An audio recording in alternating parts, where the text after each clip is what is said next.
Hello दोस्तों, हमारे general study channel में आपका स्वागत है। आज हम डिस्कस करने वाले हैं जीके के 50 मोस्ट इंपॉर्टेंट क्वेश्चन। दोस्तों, यदि कोई भी गवर्नमेंट जॉब आप लेना चाह रहे हैं तो आपको जीके पढ़ना बहुत आवश्यक है। लगभग 25 से 30% जीके हर एक पेपर में पूछा जाता है, चाहे डिफेंस का हो, रेलवे का हो, एसएससी का हो। ठीक है दोस्तों, तो हम डिस्कस कर रहे हैं। मेरा पहला क्वेश्चन है कि चंद्रमा पृथ्वी का एक चक्कर कितने दिनों में लगाता है। जो चंद्रमा है पृथ्वी का चक्कर कितने दिन में लगाता है, तो ये 27 दिन में लगाता है दोस्तों। ठीक है दोस्तों, ठीक है दोस्तों, ये ऑप्शन नंबर डी हो जाएगा, 27 दिन में लगाता है लगभग। ठीक है दोस्तों, अब दूसरा क्वेश्चन हमारा है कि जैन धर्म में पूर्ण ज्ञान के लिए क्या शब्द प्रयोग किया गया। जैन धर्म के लिए पूर्ण ज्ञान के लिए क्या शब्द किया गया। ठीक है दोस्तों, तो वह कैवल्य। ठीक है दोस्तों, वो प्रयोग किया गया था वो शब्द कैवल्य। ठीक है दोस्तों, अब एक थोड़ा उससे क्वेश्चन रीजनिंग से आ गया सर कि तीसरा क्वेश्चन मेरा है, घर यदि घर का संबंध रसोई से है तो पौधे का संबंध किससे होगा दोस्तों, तो ये हो जाएगा जड़ से। ठीक है दोस्तों, ये सी नंबर ऑप्शन हो जाएगा, जड़ से। ठीक है दोस्तों, अब एक रचना है मालती माधव, किसकी रचना है, तो जो मालती माधव है वो रचना है भवभूति की। किसकी है दोस्तों, भवभूति उत्तर। ठीक है, यह है ऑप्शन नंबर बी, भवभूति की रचना है। उच्च न्यायालय को किसका अधीक्षक करने का अधिकार है। उच्च न्यायालय जो हाई कोर्ट है उसमें अधीक्षक करने का किसका अधिकार है, तो किसका है, अधीनस्थ न्यायालय है। ठीक है दोस्तों, किसका है, सी नंबर ऑप्शन, अधीनस्थ न्यायालय है। ठीक है दोस्तों, मेरा अगला क्वेश्चन है, लघु उद्योगों पर निम्नलिखित औद्योगिक नीतियों में से किस नीति प्रस्ताव में अधिक जोर दिया गया, तो ये दिया गया 1977 उद्योग नीति, ऑप्शन नंबर डी दोस्तों। ठीक है, 1977 औद्योगिक नीति में। ठीक है दोस्तों, अगर कोई मैन यदि आदमी या मनुष्य स्वस्थ है तो प्रति मिनट हृदय स्पंदन कितनी बार होती है, मतलब कि धड़कन कितनी बार चलती है उसकी, तो वो है 72 बार होती है। ठीक है दोस्तों, अब अगला क्वेश्चन है, मानव का जैविक नाम क्या है। मानव का जैविक नाम है होमो सैपियंस, जैविक नाम या वैज्ञानिक नाम इसको बोल सकते हैं। ठीक है दोस्तों, तो ये हो जाएगा बी नंबर, होमो सैपियंस।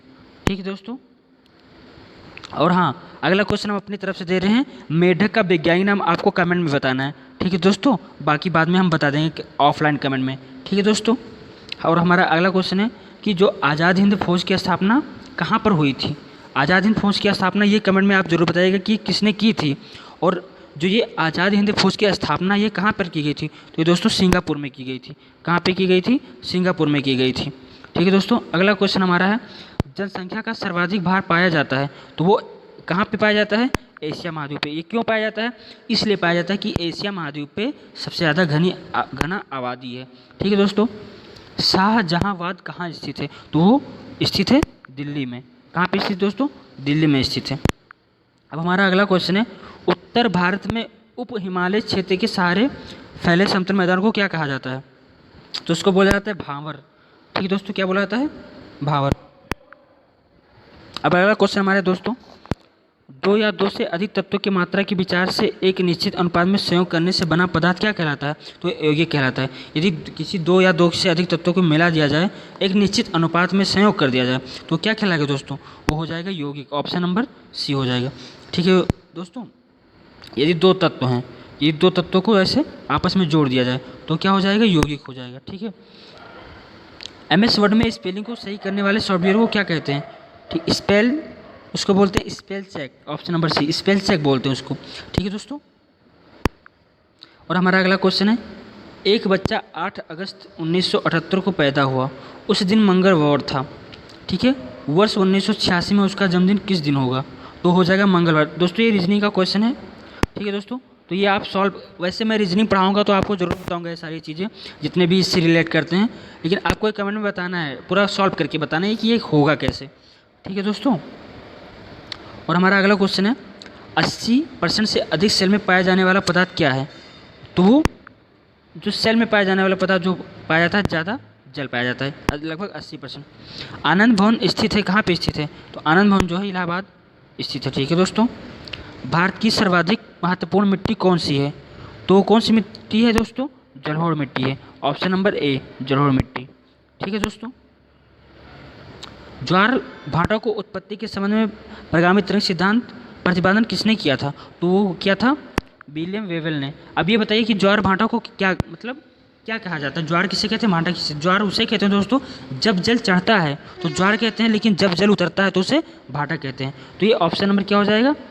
ए नंबर हो जाएगा। ठीक है दोस्तों। अब अगला क्वेश्चन हमारा है, निम्नलिखित में से कौन सा मशीन इंडिपेंडेंट प्रोग्राम है? तो वो है हाई लेवल लैंग्वेज। ठीक है दोस्तों, high level language, option number B. ठीक दोस्तों।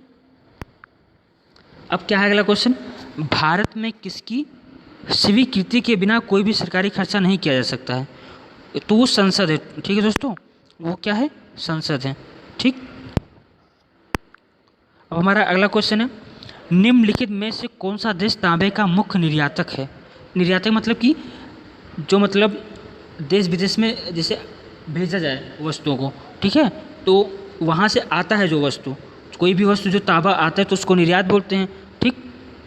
तो है हमारा जामिया देश। वहाँ पे क्या होता है, तांबे का मुख्य निर्यातक देश माना जाता है उसको, क्योंकि वहाँ पे तांबे का उत्पत्ति ज़्यादा है। ठीक है। संविधान सभा ने भारत के संविधान को कब स्वीकृति दिया था? तो 26 नवंबर 1949 को दिया था। ठीक है दोस्तों, ऑप्शन नंबर नहीं sorry C number, option number. ठीक है दोस्तों, ये गलत हो जाएगा, ये तीनों गलत हो जाएंगे। ठीक है दोस्तों। मेरा अगला क्वेश्चन है, निम्नलिखित में से कौन सा एक देव नृत्य है? तो देव नृत्य कौन सा है दोस्तों? कुचिपुड़ी है।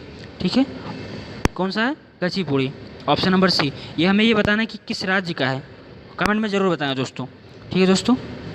हमारा अगला क्वेश्चन है, दिलवाड़ा मंदिर कहाँ पे स्थित है? तो माउंट आबू पे स्थित है। कहाँ पे दोस्तों? माउंट आबू, यानी कि ऑप्शन नंबर सी। ठीक है दोस्तों। अधिकांश प्रोडक्ट पर प्रिंटेड लाइनों के पैटर्न को क्या कहते हैं?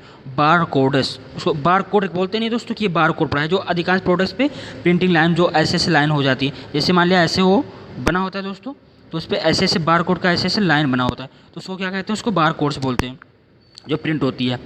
ये हिंदी से लिया गया दोस्तों। महेंद्र का संधि विच्छेद क्या होता है? तो इसका संधि विच्छेद महा प्लस इंद्र हो जाएगा, महा प्लस इंद्र महेंद्र। ठीक है, ऑप्शन नंबर डी। ठीक है दोस्तों। अब 28 नंबर क्वेश्चन है, भारत में इंटरनेट उपभोक्ताओं की सर्वाधिक संख्या किस राज्य में? भारत में इंटरनेट उपभोक्ता जो हैं वो सबसे ज़्यादा किस राज्य में है? तो वो है महाराष्ट्र में। सबसे ज़्यादा यूज करने वाले वहाँ पे महाराष्ट्र के लोग हैं। ठीक है दोस्तों।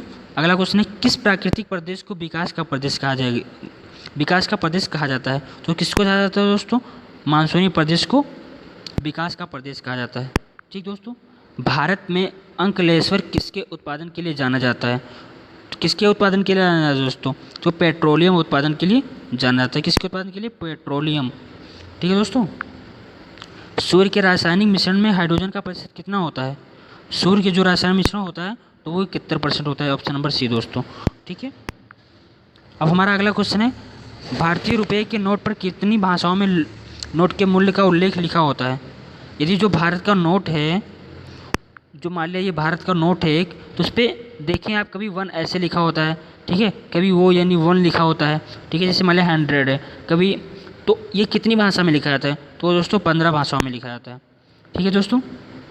हमारा अगला क्वेश्चन है, भारत की सबसे बड़ी सुरंग जवाहर सुरंग किस राज्य में अवस्थित है? जो भारत की सबसे पहला क्वेश्चन, इसमें 2 क्वेश्चन बनते हैं। पहला कि भारत की सबसे लंबी सुरंग जवाहर सुरंग अभी किस राज्य में पड़ता है? तो ये पड़ता है जम्मू एंड कश्मीर। ठीक है दोस्तों, कहाँ पे पड़ता है? जम्मू एंड कश्मीर में पड़ता है। अगला क्वेश्चन हमारा है, केंद्र और राज्य के बीच धन के बंटवारे के संबंध में कौन सा राय देता है? तो कौन राय देगा? तो वित्त आयोग राय देता है। ठीक है दोस्तों, एकदम मोस्ट इंपॉर्टेंट क्वेश्चन है ये। ठीक है दोस्तों। अब अगला क्वेश्चन हमारा है, दोस्तों, निम्नलिखित में से किसी को राष्ट्रीय आय में शामिल नहीं किया जाता है? तो किसको नहीं किया जा सकता है? लॉटरी जीतना। ठीक है दोस्तों, ये राष्ट्रीय आय नहीं हो सकता। ठीक है दोस्तों। अब अगला क्वेश्चन है, जिला कलेक्टर किस अधिकारी के अधीनस्थ कार्य करते हैं? तो वो है संभागयुक्त। ठीक है दोस्तों, उसके अतिरिक्त ये कार्य कर सकते हैं। ठीक है दोस्तों। बेसबॉल में प्रत्येक पक्ष में खिलाड़ियों की संख्या कितनी होती है? जो एक खेल होता है बेसबॉल, इसमें प्रत्येक पक्ष में खिलाड़ियों की संख्या कितनी होती है? तो 9 होती है, 9 होती है। ठीक है दोस्तों। हमारा अगला क्वेश्चन है दोस्तों, ग्रैंड कैनियन नेशनल पार्क किस देश में स्थित है? तो है the United state of America. ठीक है दोस्तों, option number D, the United state of America. ठीक है दोस्तों, ये नहीं है। अब अगला क्वेश्चन है दोस्तों हमारा, पाचन क्रिया में प्रोटीन निम्नलिखित में से किस पदार्थ में बदल जाते हैं? जो पाचन क्रिया में प्रोटीन निम्नलिखित में से किस पदार्थ में बदल जाते हैं? तो वो अमीनो अम्ल में बदल जाते हैं। किस में बदल जाते हैं? अमीनो अम्ल। Option number B. इनमें से वसा कौन सा विलय नहीं होता है? इनमें से जो वसा है कौन सा विलय नहीं होता है? तो होता है विटामिन बी। ये विलय नहीं होता है, इसका मतलब कि घुलता नहीं है ये। ठीक है दोस्तों, निम्नलिखित राज्य समूह में वह कौन सा है जहाँ यात्री रेल डिब्बे का बड़ी मात्रा में निर्माण होता है? तो है पंजाब और तमिलनाडु में सबसे ज़्यादा बड़ी मात्रा में ये होता है। Option number C. अगला क्वेश्चन दोस्तों, गडकरी विद्रोह का केंद्र कहाँ था? जो गडकरी का विद्रोह था वो कोल्हापुर में था। ठीक है दोस्तों, भारत की निर्वाचन पद्धति निम्न में से किस देश की निर्वाचन पद्धति के अनुरूप है? तो वह है दोस्तों ब्रिटेन। कहाँ? ब्रिटेन में। ऑप्शन नंबर डी ब्रिटेन में पड़ता है। ठीक है, जो अनुरूप उसका है ब्रिटेन में। उत्तर रामचरित के लेखक कौन है? तो वह है भवभूति। ठीक है दोस्तों, भवभूति हैं। अब हमारा अगला क्वेश्चन है, निम्नलिखित में से कौन सा धात्विक खनिज है? तो वह है सोना। कौन सा धात्विक खनिज कौन सा है? सोना है। ठीक है दोस्तों, ऑप्शन नंबर बी। भारत में किस उद्योग में सर्वाधिक लोग कार्य करते हैं? तो भारत में जो है सबसे ज़्यादा कपड़ा उद्योग में कार्य करते हैं दोस्तों।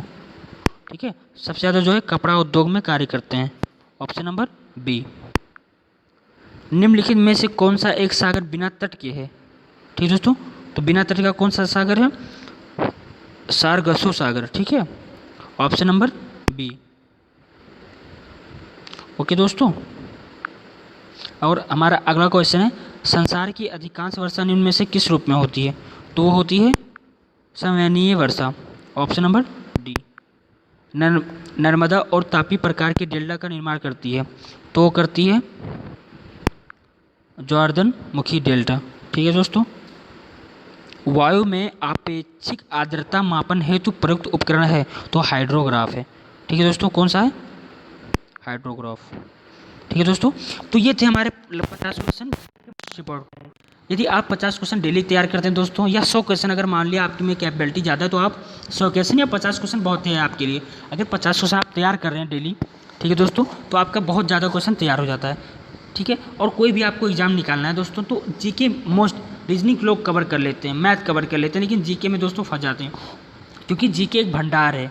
ठीक है, उसमें कहाँ से क्वेश्चन पूछ लिया जाता है कोई पता नहीं होता है। ठीक है दोस्तों, तो इसलिए आप अपना ख्याल रखिए, स्वस्थ रहिए, मस्त रहिए। ठीक है दोस्तों, हाँ एक सूचना दोस्तों, हम लोग आपके लिए इतना अच्छी वीडियो बनाते हैं दोस्तों। ठीक है, तो थोड़ा लाइक करिए, सब्सक्राइब करिए और सपोर्ट करिएगा दोस्तों। ठीक है, और कमेंट में अपनी राय दीजिएगा कि हमारी वीडियो कैसी बनती है, कैसी है। ठीक है, और सपोर्ट करिए दोस्तों, और हमारे चैनल को लाइक करिए, सब्सक्राइब करिए, शेयर करिए। Thank you friends all.